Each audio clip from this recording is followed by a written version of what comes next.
You're watching The Ugly Inside? Subscribe below. Welcome to our big match preview, looking ahead to Wednesday night's FA Cup third round replay to Norwich City at St Mary's. It's due to be a cold night, but we're hoping for some fire in the bellies of the players to help us progress to the fourth round, where a home tie with Arsenal awaits. Joining me to preview the game, and with Dan, our writer from the Fanzine. Nice to see you again, mate. How you doing? I'm doing well, Freddie. Thanks. A bit annoyed that we have to play Norwich again, but I take every game as it comes. I mean, first of all, let's talk about the first game. You were there. You were at Carrow Road. You sent us your reaction. Check that out if you haven't already. We were toothless and spineless up front. It's sad to see that our two best players are our centre backs at the moment. Obviously, the result was disappointing, but what positives were there to take from that game? Well, I thought that we didn't have the worst performance. Probably the fact that Norwich were playing their reserves and their Championship side didn't help.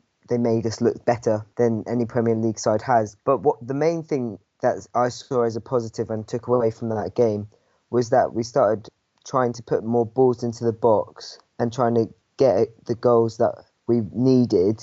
And I haven't seen that enough this season. And not enough balls in the box, not enough headed goals, and that's where Yoshida's goal came from, and obviously Van Dijk's goal came from a volley. That's probably the only positives I could have taken from that game. The fact that we were toothless and spineless against the Championship side's reserves in front of 12,000 fans, less than half the capacity.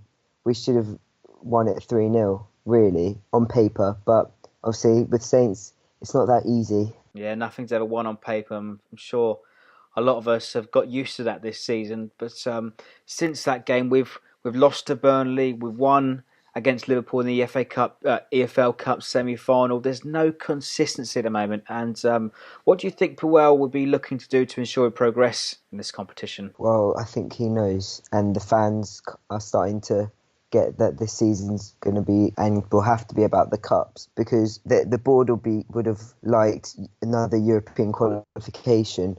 But for me, the top 7 is already decided, and so we can't break it, not after this run. So we'll be lucky enough to get into the top half, maybe top 8 if we're lucky now. So we can still achieve our goal, but that's through doing well in the cups. We're in a great place in the EFL Cup at the moment.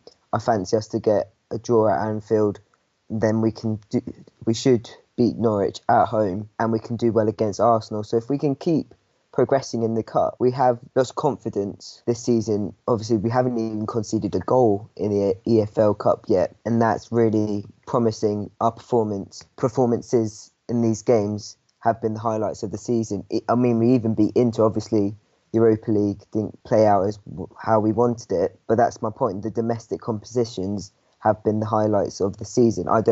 Can't think of a great Premier League result this season except for beating Koeman 1-0 at St Mary's. Well, for me, one of my favourite this season has been West Ham away 3-0.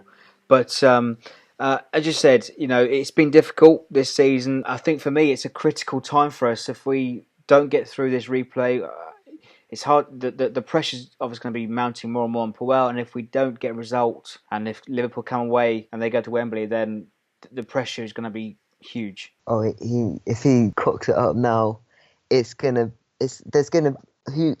he going to answer to?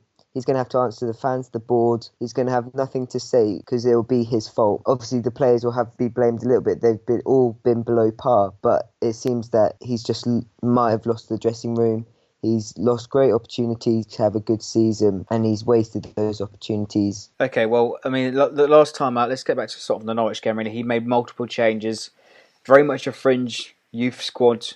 Do you think he'll keep the faith in that team, or will we see a similar squad, or do you think he's got to go for it?